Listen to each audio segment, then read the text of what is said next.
Hello बच्चों, good morning, सत श्री अकाल, नमस्कार। So once again myself Rajiv Raj Singh, Narayana physics faculty. So आप तमाम लोगों के बीच में फिर से टनाटन फिजिक्स की तरफ से हाजिर हूँ। तो टनाटन फिजिक्स में आप तमाम लोगों का फिर से एक बार स्वागत है, राइट। तो आज का जो हमारा विषय वस्तु है, the today topic, now we are going to discuss electric flux. बहुत ही ज्यादा इंपॉर्टेंट टॉपिक है ये, बोर्ड पॉइंट ऑफ व्यू से as well as competitive exam point of view से। सो प्लीज देखना ना भूलें, देखते रहें, बने रहें टनाटन फिजिक्स के साथ, ठीक है। तो चलिए बगैर आपका टाइम जायजा किए हुए मैं स्टार्ट करता हूं। Electric flux, yes yes, quick electric flux, ध्यान दें, एकदम बने रहें टनाटन फिजिक्स में। आपका इकलौता फिजिक्स का टनाटन टन टनाटन टन टन टन टनाटन टन टन टन टन। ओके सी, ओके कुछ कह रहे थे क्या अपन? हाँ, बात ये है टन टन टन टन टन टन टन टन टन टन टन। ओके, आपको गॉस लॉ यूज करते हैं। ओके, टन टन टन टन टन टन टन टन टन। आज का हमारा टॉपिक होगा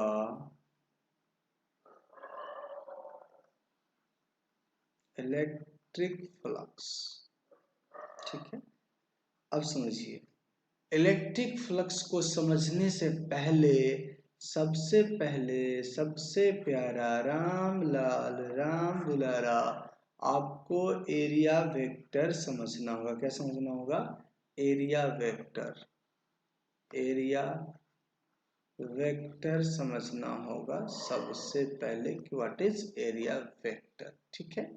ओके, टन टन टन टन टन टन टन, बने रहिए बने रहिए, ठीक है। तो देखिए एरिया वेक्टर क्या है। तो सबसे पहले मैं आपको बता दूं कि आप जैसे मैथ का सिलेबस देखे होंगे तो आपको 12th में 3D पढ़ना है, three, right, 3D vector.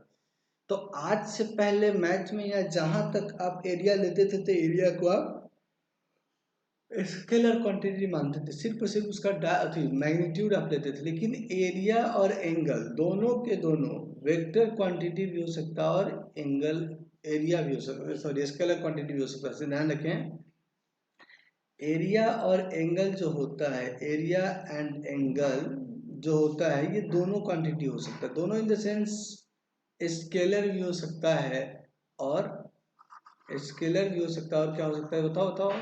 Scalar as well as vector भी हो सकता है, स्केलर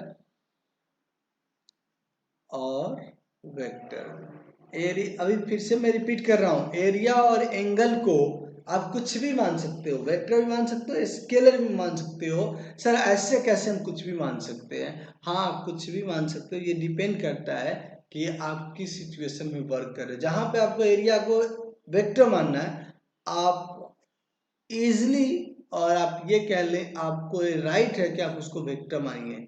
जहां पे आपको स्केलर मानना है, आप स्केलर मानिए। तो आज से पहले एरिया की डायरेक्शन की जरूरत मुझे नहीं था, तो इवन मैं फिजिक्स में भी उसको स्केलर ही मानता था। मैथ वाले भी आपको अभी तक स्केलर ही पढ़ा रहे हैं, लेकिन जैसे आप 3D में इंटर करेंगे, राइट, 3D कोऑर्डिनेट ज्योमेट्री में, वो आपको एरिया को फिर से वेक्टर पढ़ाने लगेंगे। जैसे यहाँ पे इलेक्ट्रिक फ्लक्स में इंटर किया तो मैंने एरिया को क्या पढ़ाने लगा? वेक्टर। कंसेप्ट क्लियर है कि एरिया में भी स्केलर और में भी vector, depend on the situation, ठीक है। अब हम बात करते हैं कि व्हाट इज एरिया वेक्टर। मैं डेफिनेशन पे आता हूं बगैर टाइम वेस्ट किए हुए। सो लिखोगे any perpendicular line, any perpendicular line to the surface, line to the surface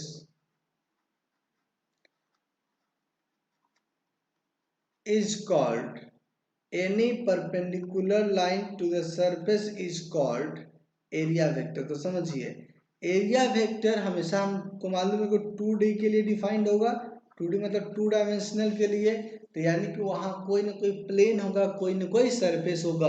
तो उस सरफेस के परपेंडिकुलर दुनिया की कोई भी लाइन होगा, वो उसका एरिया वेक्टर कहलाएगा। जैसे आप यहाँ पे देख सकते हो, चलो मैं मान लेता हूं, यहाँ पे देखिएगा आप, एक यहाँ से मैं शेप ले लेता हूँ, क्या कहते हो, एक रेक्टेंगल शेप ले लेता हूँ मैं। एक मिनट, इसको छोड़ दो, इसको इरेज कर, दूसरा लेता हूँ मैं, ध्यान दे।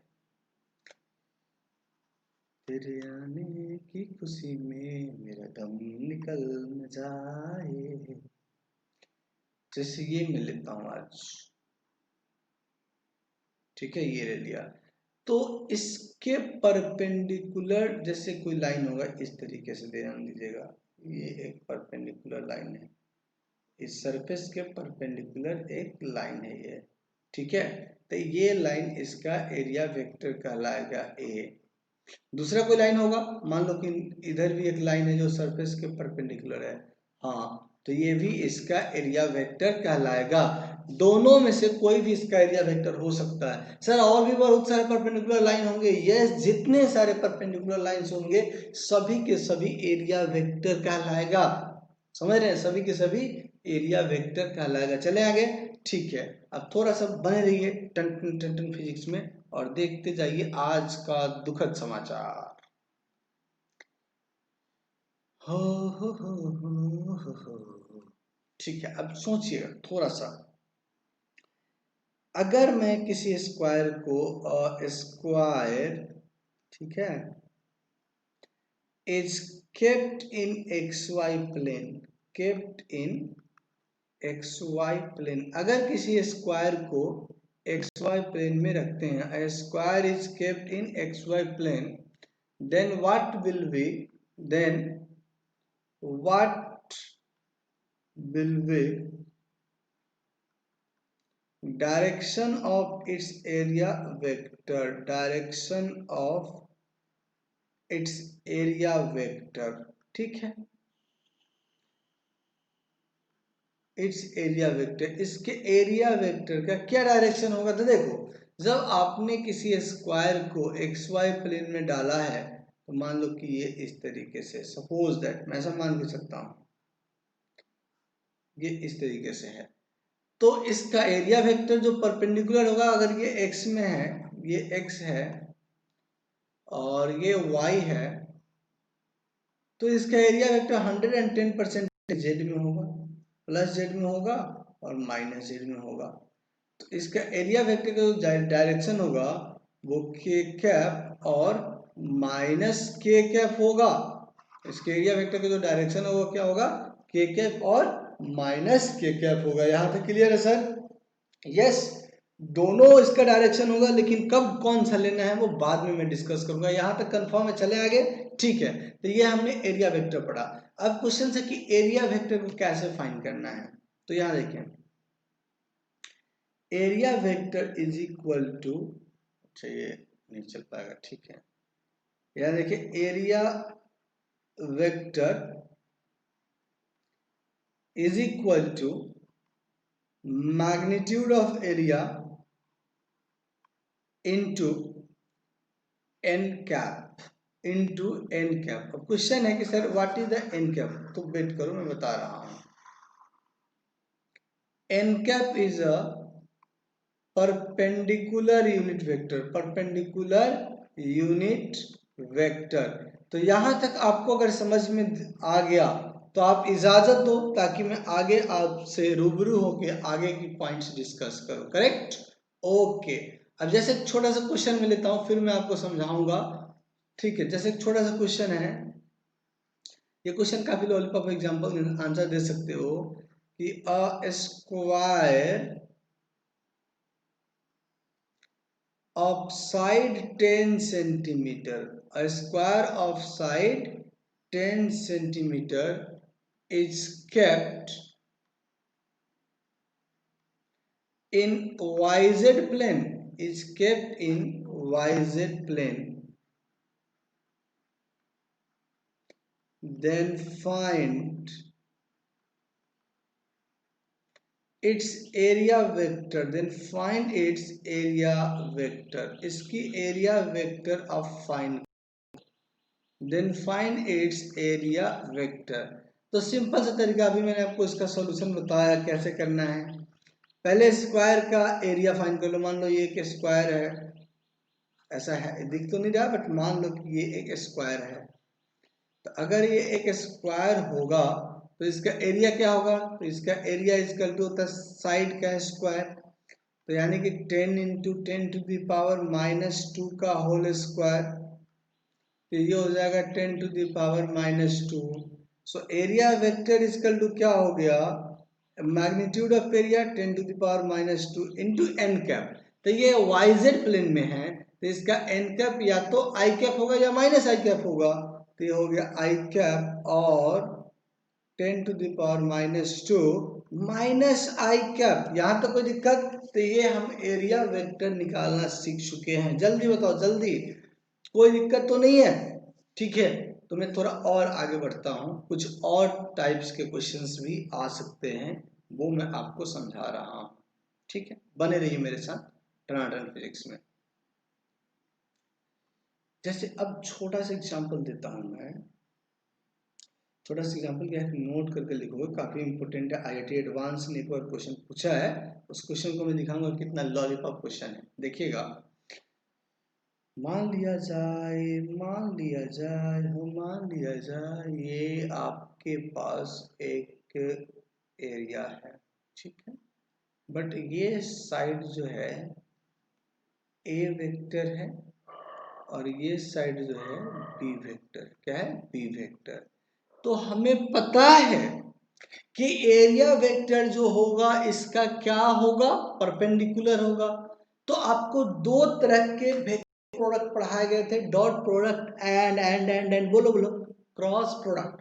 तो क्रॉस प्रोडक्ट जिस टीचर ने भी पढ़ाए होंगे आपको, रिस्पेक्टेड टीचर्स ने, उन्होंने बताया होगा कि क्रॉस प्रोडक्ट का जो रिजल्टेंट होता है वो हमेशा उसके प्लेन के परपेंडिकुलर होता है। यानी कि एरिया इज इक्वल टू, आप यहाँ पर लिख सकते हो ए क्रॉस बी, क्या लिख सकते हो, ए क्रॉस बी, या इसी को आप लिख सकते हो बी क्रॉस ए। क्यों बी क्रॉस ए, क्यों सर, ये तो उल्टा होता है, तो मैंने आपको बताया यहाँ एरिया वेक्टर के दोनों डायरेक्शन हो सकते हैं, पॉजिटिव और निगेटिव। जैसे आप देखो ना प्रीवियस वाले क्वेश्चन में मैंने आपको बताया ना कि एरिया वेक्टर आई कैप में भी हो सकता है और माइनस आई कैप में भी हो सकता है, इसलिए दोनों यहाँ पे एक्सेप्टेबल है, ये भी एक्सेप्टेबल है और ए भी एक्सेप्टेबल है। क्लियर कहानी?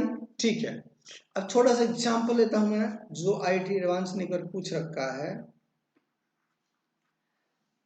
स्क्वायर ऑफ साइड, ध्यान दीजिएगा, a square of side 5 meter is kept in xyz plane, is kept in xyz plane as shown in the figure, as shown in the figure, figure में जैसा आप देख सकते हो।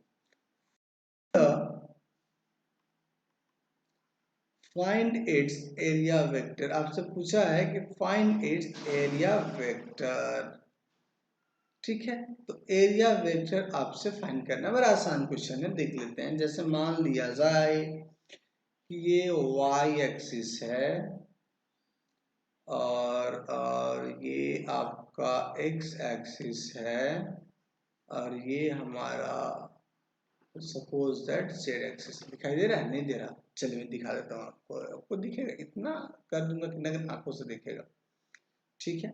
यहाँ पे एक स्क्वायर है इस तरीके से, ये स्क्वायर है, यानी कि स्क्वायर का ये वाला जो कोऑर्डिनेट है वो है 0,5,0, ये वाला जो कोऑर्डिनेट है वो 0,0,0 एंड ये वाला कोऑर्डिनेट है वो है 3,0,4, ठीक है। तो ए है। अब बोला है कि इसका एरिया वेक्टर फाइंड कीजिए। सिंपल सा तरीका, अगर मैं इसको ओ मान लेता हूँ, इसको ए मान लेता हूँ, इसको बी मान लेता हूँ, तो यहाँ पे अगर मैं सॉल्यूशन पे आऊँ, ध्यान दीजिएगा, solution check it cross o a vector, क्या ओ ए, ओ ए को क्या लिखूंगा मैं, 0 आई कैप प्लस 5 जे कैप प्लस 0 के कैप, यानी कि ये हो जाएगा 5 जे कैप। उसके बाद मैं ओबी की बात कर लेता हूँ, किसकी बात कर लेता हूँ, ओबी। तो OB की अगर बात करता हूँ तो OB हो जाएगा 3i cap plus 4k cap, क्योंकि j कैप तो 0 है। अब इसका एरिया वेक्टर हो जाएगा, तो एरिया वेक्टर तो आप इजीली फाइंड कर सकते हो ना। एरिया वेक्टर इसका तो क्या हो जाएगा, देखो किसी दोनों का क्रॉस प्रोडक्ट यानी कि OA क्रॉस OB। अगर कोई इसी का OB क्रॉस OA करता है वो भी करेक्ट है, उसमें कोई दो राय नहीं है। यानी कि हो गया 5j cap cross 3i cap plus 4k cap. अब चलिए इन दोनों का सोल्व कीजिए। 5 3 जा 15। अब आप कहाँ जा रहे हो, J से I जा रहे हो तो माइनस क्या आ जाएगा, क्रॉस प्रोडक्ट तो आता होगा। अगर नहीं आता है तो मोस्ट वेलकम है, आप मेरे को बताइएगा, मैं आपको समझा दूंगा। और J से K जा रहा हो तो I क्या, तो ये एरिया वेक्टर आ गया इसका कितना, 20i cap minus 15j k cap. तो ये हमारा आंसर हो जाएगा। एक बार चेक कर लीजिए सर फास्ट, कोई दिक्कत तो नहीं है। तो इस तरीके से आपको एरिया वेक्टर की जरूरत पड़ेगी। जब आपका एरिया वेक्टर कंसेप्ट क्लियर हो जाएगा तो बिलीव मी, आपको इलेक्ट्रिक फ्लक्स में जरा सा भी 10 ग्राम भी प्रॉब्लम नहीं आएगा। ये टनाटन फिजिक्स की तरफ से प्रॉमिस है। बट ये एरिया वेक्टर का कंसेप्ट आपका क्लियर अगर हो गया हो तो ठीक है। Okay, so let's proceed. आगे मैं मूव करता हूं, एरिया वेक्टर के बाद मैं इलेक्ट्रिक फ्लक्स की बात करता हूं। ठीक है, अब मैं इलेक्ट्रिक फ्लक्स की बात करूंगा। अभी तक सिर्फ और सिर्फ एरिया वेक्टर की बात कर रहा था।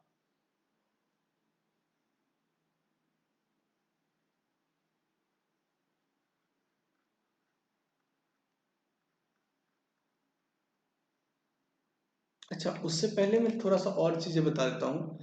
एरिया वेक्टर के बाद कुछ और भी चीजें, टाइप्स ऑफ सरफेस बता देता हूँ, वो भी आपके लिए यूजफुल है। तो देखेंगे types of surface, types of surface, ध्यान दीजिएगा। जैसे लोगों को एरिया वेक्टर का नॉलेज आया तो लोगों ने एरिया वेक्टर के बेसिस पे सरफेस को दो पार्ट्स में बांट दिया।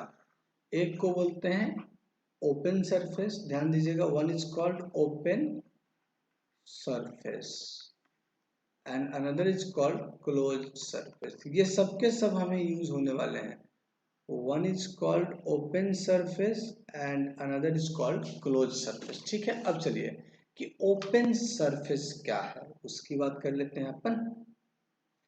ठीक है, कोई दिक्कत नहीं। Open surface and another is close surface. Open surface means a surface which has boundary, a surface which has boundary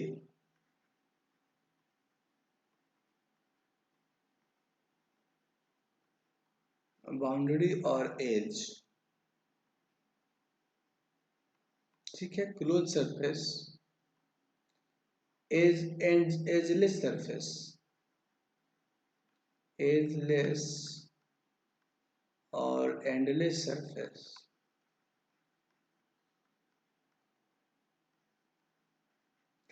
surface is called close surface. ठीक है, यहां तक देख लीजिए आप, क्लोज सरफेस। कोई दिक्कत यहां तक, मेरे ख्याल से कोई दिक्कत नहीं आना चाहिए। अब मैं इसका कुछ एग्जांपल देता हूं, फिर आपको समझ में आ जाएगा अच्छे से, और उसके बाद मैं आपको शॉर्ट ट्रिक भी बताऊंगा। तो क्या होता है, क्या ओपन सरफेस में कि वो सरफेस जो बाउंडेड हो या जिसका एज हो उसको बोलते हैं ageless surface, sorry open surface. जैसे ये आपका सरफेस जो है ये एक ओपन सरफेस है, this is called open surface. Okay, और यहाँ पे एक आप स्फीयर ले लीजिए, लाइक स्फीयर, एक क्यूब ले लीजिए आप।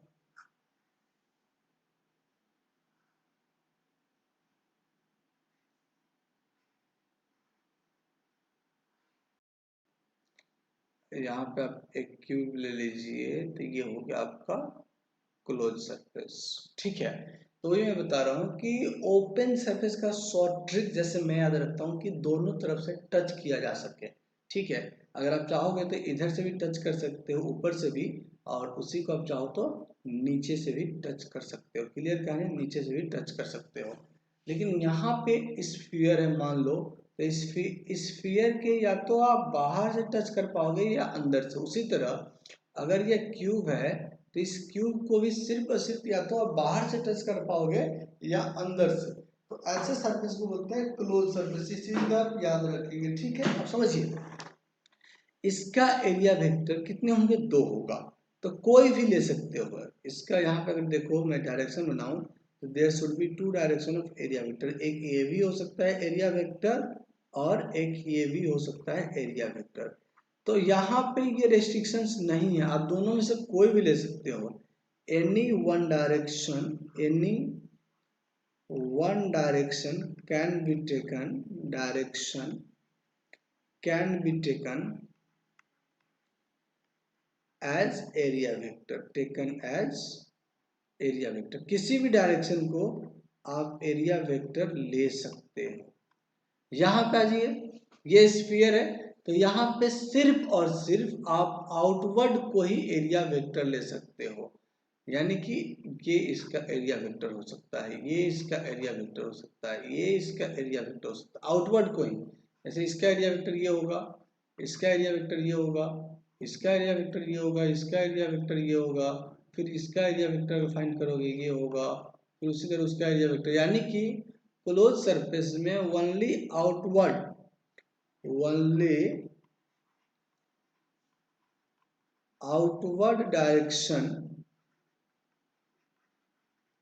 Direction can be taken as area vector, समझ गए मेरे बच्चों। टेकन एज एरिया वेक्टर, सिर्फ और सिर्फ आउटवर्ड डायरेक्शन को ही आप एरिया वेक्टर मान सकते हो। कोई दिक्कत मेरे दोस्त, ठीक है। तो चलिए एरिया वेक्टर का कंसेप्ट यहाँ पे मेरे ख्याल से टोटली क्लियर हो गया कि कैसे एरिया वेक्टर फाइंड करना है। फिर उसके बेसिस पे सरफेस कितने प्रकार के होते हैं, जैसे मैंने बताया 2 प्रकार के, क्लोज एंड ओपन। अब मैं रियली इलेक्ट्रिक फ्लक्स पे आता हूँ। बहुत ही ज़्यादा एक्साइटेड हूँ मैं कि आपको एक अच्छा कंसेप्ट देने के लिए मैंने एक अच्छा बाउंडिंग, एक अच्छा फील्डिंग कर दिया है, एक अच्छा बेस मैंने तैयार कर दिया। अब देखोगे बहुत सारे लोग ये एरिया वेक्टर नहीं पढ़ाते हैं, वो क्वेश्चन में डिस्कस कर देते हैं, लेकिन मैंने चाहा कि नहीं, मैं एरिया वेक्टर का अलग से ही कंसेप्ट आपको दूं, ठीक है। सही, ठीक है, यहाँ आ जाइए। So electric flux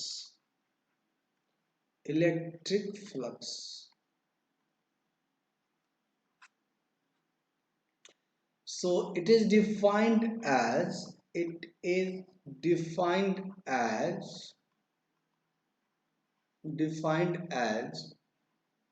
number of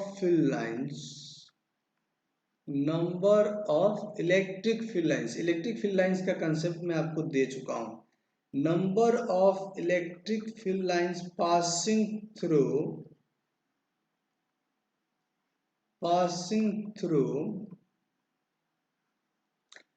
perpendicular area of cross section, passing through perpendicular area of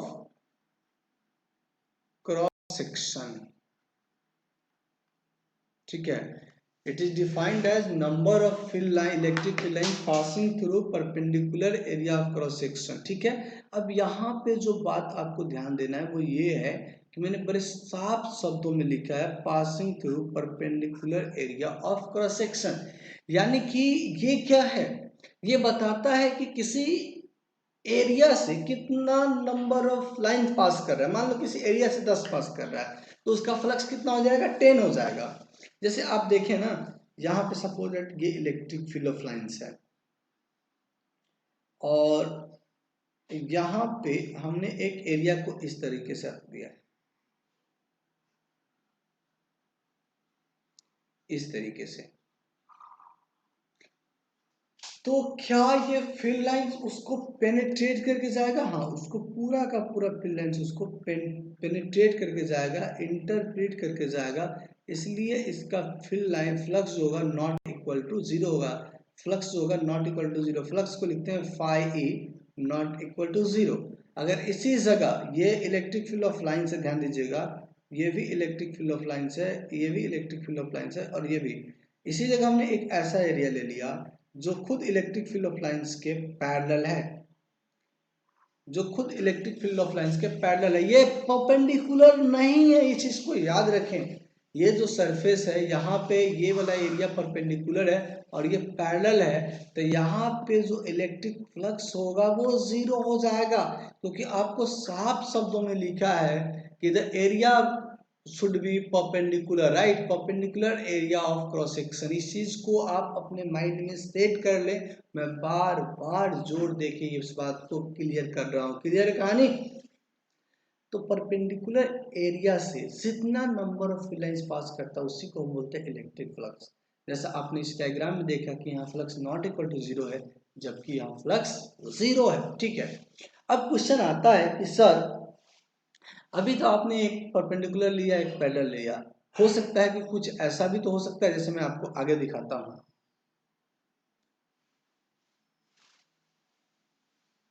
जैसे आप देखें यहाँ पे ये इलेक्ट्रिक फील्ड ऑफ लाइंस है, ध्यान दीजिएगा, ये इलेक्ट्रिक फील्ड ऑफ लाइंस है और यहाँ पे मैंने किसी एरिया वेक्टर को इस तरीके से रख दिया है, इनक्लाइन करके रख दिया है। ना तो वो परपेंडिकुलर है और ना ही पैरेलल है, वो एक एंगल पे इंक्लाइंड है। तो क्वेश्चन है कि अब यहाँ से फ्लक्स कितना पास करेगा। It is at some angle, ये किसी एंगल पे है, तो यहाँ से भी flux not equal to zero होगा, क्योंकि हाँ 100% फ्लक्स तो पास नहीं करेगा बट कुछ ना कुछ करेगा। तो ये हो गया आपका एक थर्ड केस जिसमें एरिया वेक्टर किसी एंगल पे इंक्लाइंड होगा। तो क्वेश्चन है कि ऐसे क्वेश्चंस को आप कैसे करेंगे। मान लिया जाए कि आपके पास ये इलेक्ट्रिक फ्लक्स है, ध्यान दीजिएगा, तो इलेक्ट्रिक फील्ड ऑफ लाइंस है और इसके इन फ्रंट में एक नॉन यूनिफॉर्म एरिया वेक्टर है, नॉन यूनिफॉर्म सरफेस है, राइट, ये सरफेस है। तो क्वेश्चन है कि इस सरफेस से कितना फील्ड लाइंस पास करेगा, ये कैसे पता चलेगा। तो वही मैं कैलकुलेट करने जा रहा हूँ कि किसी सरफेस से कितना फील्ड लाइन पास करता है जनरल सरफेस से, उसके थ्रू हम कैसे कैलकुलेट करेंगे। तो अब लिखेंगे आप mathematical expression of electric flux. Yes, मैं कोशिश कर रहा हूं कि आपको जितना आसान तरीके से मैं समझा सकूं उतना आसान तरीके से समझाऊं। मैथमेटिकल एक्सप्रेशन ऑफ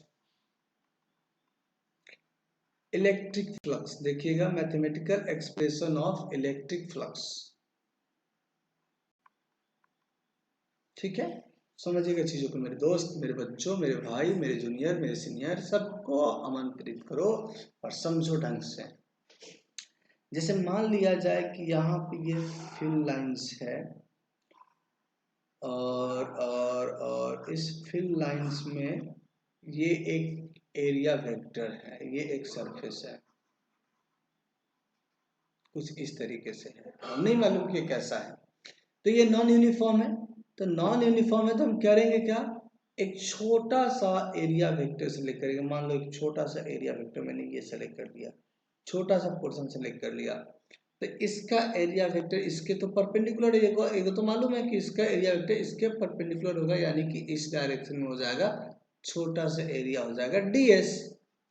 अच्छा, ये आपका, इसको एक्सटेंड कर दो, ये आपका इलेक्ट्रिक फील्ड और ये मान लो कि दोनों के बीच का एंगल थीटा है। ध्यान दीजिएगा, मैं आगे बढ़ रहा हूँ, आप यहाँ तक समझ पा रहे हैं? ठीक है, जय हिंद। समझ पा रहे तो बहुत अच्छी बात है, नहीं समझ पा रहे तो उससे भी अच्छी बात कोई कुछ भी नहीं हो सकता। तो देखिए समझिएगा, मैं इस पार्ट को यहाँ बनाता हूँ।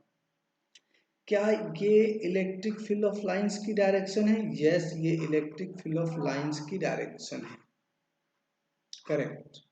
और यहाँ पे ये एक एरिया वेक्टर है, जैसा ये आपको दिख रहा है कि यहाँ पे ये एक एरिया वेक्टर है।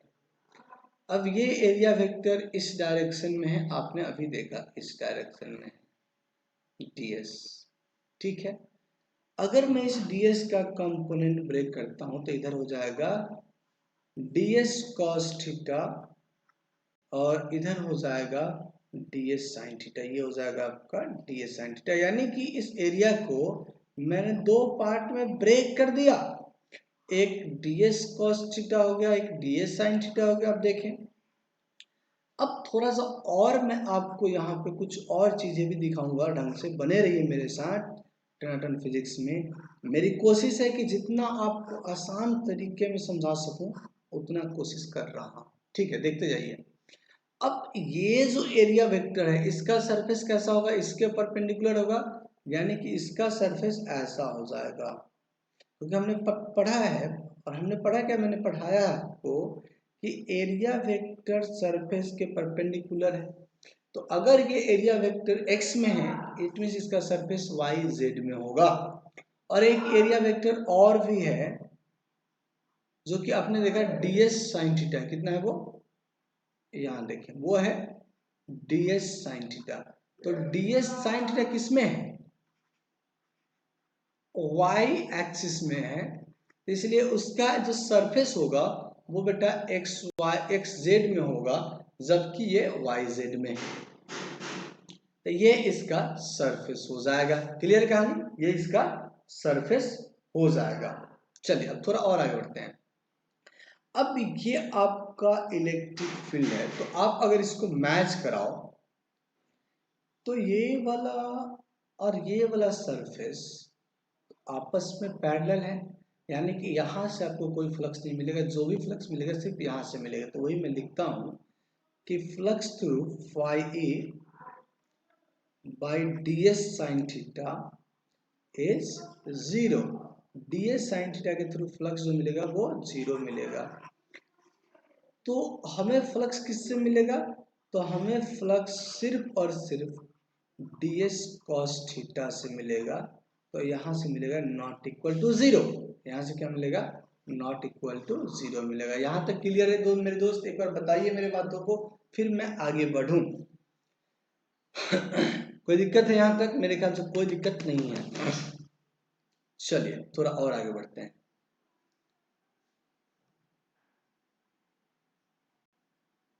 तो अभी आपने देखा कि छोटे से एरिया के कारण आपको छोटा सा फ्लक्स मिलेगा। सो डी फाई ई आपको मिला था कितना, अच्छा, इलेक्ट्रिक फील्ड इनटू एरिया ये हो जाएगा फ्लक्स। सो डी एस कॉस थीटा ये हो गया आपका इलेक्ट्रिक फ्लक्स। अब फाई ई चाहिए तो क्या करूंगा मैं, इसी को इंटीग्रेट कर दूंगा, तो हो जाएगा डी फाई ई। तो डी फाई ई की वैल्यू यहां से रख दो, ये हो जाएगा ई D S cos theta.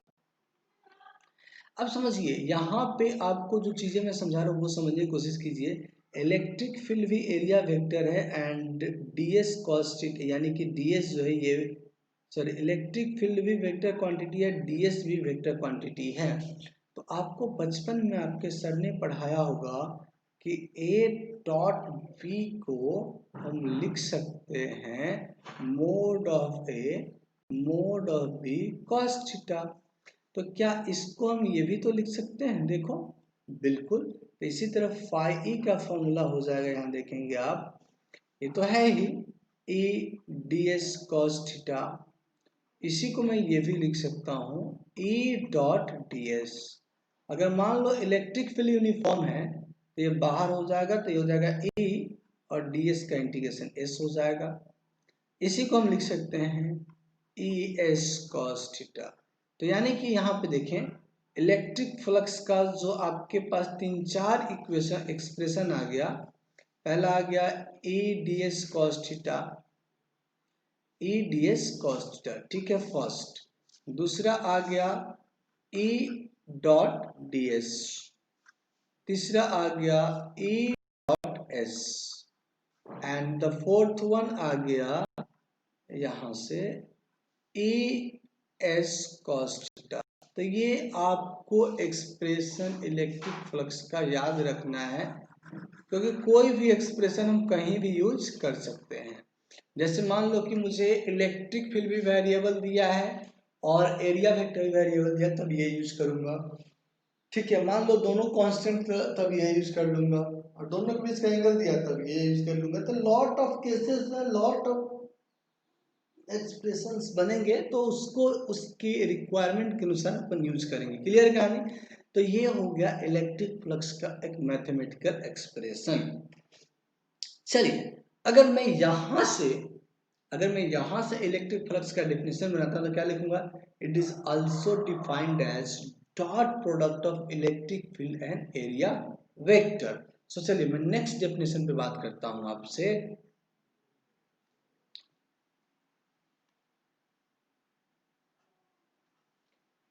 It is also defined as is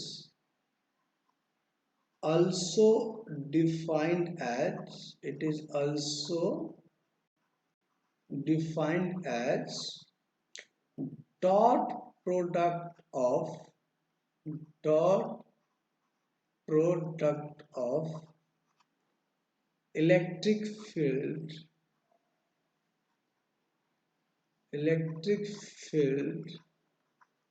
and area vector, electric field and area vector. ठीक है, तो ये भी हम डिफाइन कर सकते हैं। अब आते हैं कि सर इसकी प्रॉपर्टीज क्या है। तो देखिए आप, मैंने क्या बोला था कि आपको हर एक पॉइंट से मैं रूबरू कराऊंगा, चाहे आप बोर्ड के स्टूडेंट हो, चाहे आप नीट के स्टूडेंट हो, या आप जेईई मेन के हो या एडवांस के हो, डजेंट मैटर। मैं जीरो से लेके आपको हीरो तक ले जाऊंगा। अब मैं यही बात है कि मैं अपनी वीडियो में चिल्ला चिल्ला के तो नहीं कह सकता। समझदार लोग हैं वो जरूर देखेंगे, जिनको लगता है कि नहीं नहीं समझ में आ रहा तो फिर नहीं देखें, वो आपकी मर्जी है। ठीक है, तो फर्स्ट जो प्रॉपर्टीज है वो क्या है कि ये डॉट प्रोडक्ट है। तो डॉट प्रोडक्ट हमेशा स्केलर क्वांटिटी होता है। तो it is a scalar quantity, it is a scalar quantity, ये एक स्केलर क्वांटिटी है। ठीक है, दूसरी बात कि अगर आप इसकी एसआई यूनिट की बात करते हैं, एसआई यूनिट, तो आप खुद देख लें, ये होता है इलेक्ट्रिक फील्ड इनटू एरिया। तो इलेक्ट्रिक फील्ड होता है न्यूटन बाई कूलम और एरिया होता है मीटर स्क्वायर। तो ये हो गया newton metre square by coulomb. अच्छा, इसका एक यूनिट और भी तो होता है, वोल्ट पर मीटर इंटू मीटर स्क्वायर। तो इसको आप वोल्ट इंटू मीटर भी कह सकते हो। ठीक है, तो ये इलेक्ट्रिक फ्लक्स का एसआई यूनिट हो गया। अब इसका आप चाहो तो डायमेंशन फाइंड कर सकते हो, यानी कि फाई ए का डायमेंशन।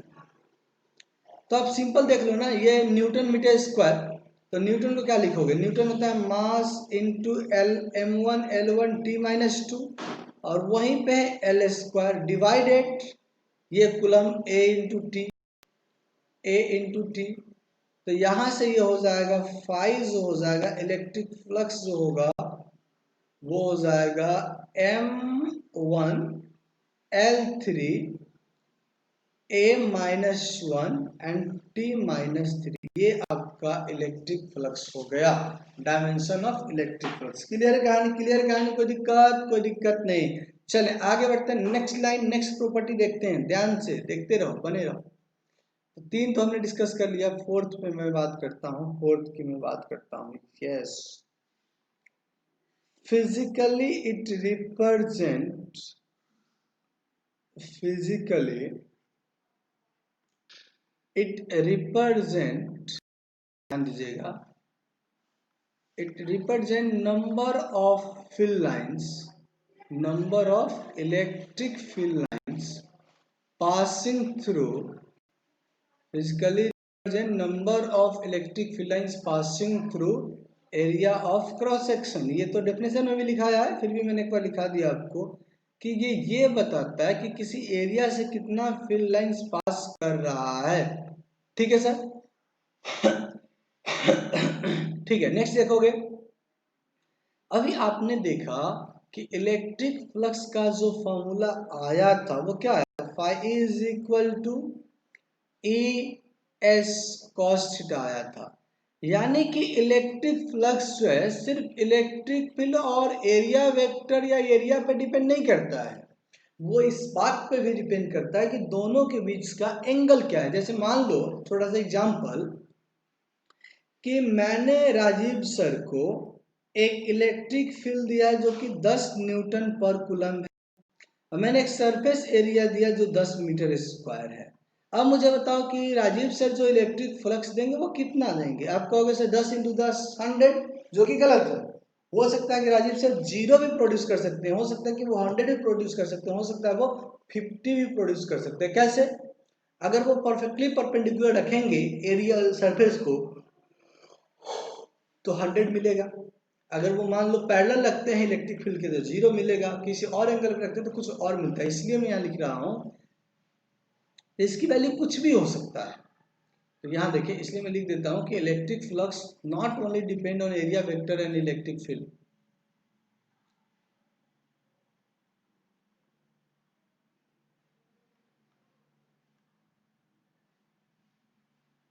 तो ये देखेंगे, electric flux phi A not only depend on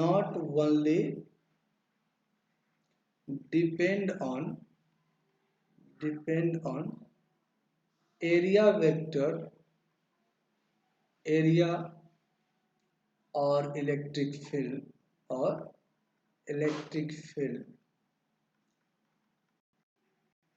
but it also depend on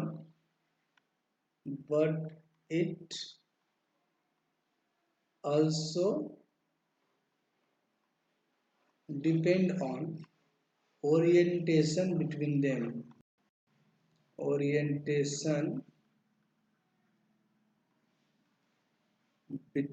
दोनों के बीच की जो ओरिएंटेशन है उस पे डिपेंड करता है, उस पे ये डिपेंड करेगा। क्लियर कहानी? So phi is equal to S cos theta.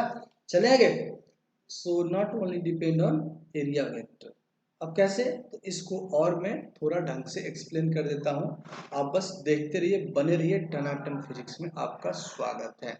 जैसे अगर मैं मान लेता हूँ कि लेट केस ए, इसी का पार्ट है, केस बाय केस में डिस्कस करता हूँ। केस ए कि अगर theta is equal to 0 degree है, थीटा 0 डिग्री, तो उस समय फाई होगा वो कितना हो जाएगा? फाई ई वो हो जाएगा ई एस हो जाएगा, और ये मैक्सिमम इलेक्ट्रिक फ्लक्स, ये क्या है?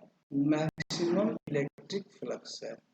यानी कि इस केस में electric field and area vector same direction में होगा। इसका मतलब जो सरफेस होगा ये ऐसा हो जाएगा। यहां देखेंगे आप, ये कुछ इस तरीके से हो जाएगा। यानी कि इसका जो सरफेस तो परपेंडिकुलर है, बट एरिया वेक्टर भी इसी डायरेक्शन में है। ये आपका एस वेक्टर है, ये आपका ई वेक्टर है। उसी केस में आप दूसरा देख लो, अगर theta is equal to 90 degree है, तो इस केस में cos 90 कितना होता है बताओ? cos 90 होता है 0। तो इस केस में आपका इलेक्ट्रिक फ्लक्स भी 0 हो जाएगा। यानी कि इस केस में इलेक्ट्रिक फील्ड एंड सरफेस जो होगा आपस में पैरेलल होगा, तभी तो उसका एरिया वेक्टर परपेंडिकुलर आ पाएगा, तभी तो उसका एरिया वेक्टर परपेंडिकुलर, जैसे ये एरिया वेक्टर आ जाएगा। यानी कि इसका सरफेस होगा कुछ इस तरीके से होगा, ये इसका सरफेस होगा, ये इसका एरिया वेक्टर एस होगा। यानी कि इलेक्ट्रिक फील्ड एरिया वेक्टर ये 90 डिग्री का एंगल होगा। और ये बात करोगे तो ये फाई सबसे मिनिमम होगा। क्या होगा? सबसे मिनिमम होगा। अच्छा, एक केस और बचता है, वो देख लेते हैं। Case third c, if theta is equal to 180 degree, तो आप जानते हो cos 180 जो होता है वो होता है -1। तो यहाँ पे फाई हो जाएगा ई एस इंटू -1, तो माइनस ई एस होगा। अब लोग बोलेंगे सर ये मिनिमम है, तो मैं बता रहा हूँ कि नहीं, ये मिनिमम नहीं है। क्यों? थोड़ा सा मैं आपको नोट करके लिख देता हूँ। ये बता रहा है maximum outgoing flux, maximum outgoing flux, इसको आउटगोइंग फ्लक्स मतलब ये सरफेस एरिया है, तो यहां से ये फ्लक्स जो जा रही है इसको बता रहा है, मैक्सिमम आउटगोइंग फ्लक्स को बता रहा है। जबकि ये बताता है maximum incoming flux, maximum incoming flux. अब इसको मैं आगे बताता हूं, चले आगे, ठीक है, देखते रहिए। तो मैक्सिमम इनकमिंग का मतलब, जैसे मान लो ये आपके पास एक सरफेस एरिया है, ये एक आपके पास, ठीक है। तो यहाँ पे ये जैसे इलेक्ट्रिक फ्लक्स आ रही है, यहाँ से आ रही है, फील्ड लाइन से यहाँ से आ रही है, मतलब फ्लक्स आ रही है, ये फ्लक्स आ रही है, राइट। मान लो ऐसे कुछ आ रही है, तो ये कितना आ रहा है उसको बताता है, मैक्सिमम इनकमिंग को बताता है। या दूसरे तरीके में आप ये समझ लो, ये आपका एरिया वेक्टर है और यहाँ से फ्लक्स क्या हो रही है, आ रही है, ये आ रही है, तो ये कहलाएगा इनकमिंग फ्लक्स। क्या कहलाएगा ये, इनकमिंग। और इनकमिंग फ्लक्स को हम निगेटिव लेते हैं, जबकि आउटगोइंग को, इसी जगह मान लो ये इलेक्ट्रिक फ्लक्स जा रही है, आउटगोइंग को हम पॉजिटिव लेते हैं। तो ये फाई इनकमिंग हो गया और ये फाई आउट गोइंग हो गया। तो अगर मैं से पूछता है कि फाई नेट कितना होगा, तो नेट फ्लक्स हो जाएगा phi out minus phi incoming. ये कई बार नीट वालों ने इस क्वेश्चन, यहाँ से क्वेश्चन पूछा हुआ है। तो यार एक बार बताओ, यहाँ तक कंसेप्ट सबका क्लियर है, कोई दिक्कत है? यहाँ तक कोई दिक्कत नहीं होना चाहिए मेरे ख्याल से, ठीक है? बताओ, कोई भी दिक्कत हो, जरा सा भी दिक्कत हो, 10 ग्राम भी दिक्कत हो तो जल्दी बताओ यार। ओके, तो चलिए आज की सभा में यही समाप्त करता हूँ। आज ही मैं दूसरा वीडियो अपलोड करूंगा जिसमें मैं इसके बेसिस पे आपको न्यूमेरिकल सोल्व कराऊंगा। Right, correct. चलिए, बहुत बहुत धन्यवाद। आपसे टनाटन फिजिक्स की तरफ से मैं इजाजत लेता हूँ। दुआ करता हूँ कि टनाटन फिजिक्स की तरफ से आप टनाटन रहें जिस तरह टनाटन पहले थे।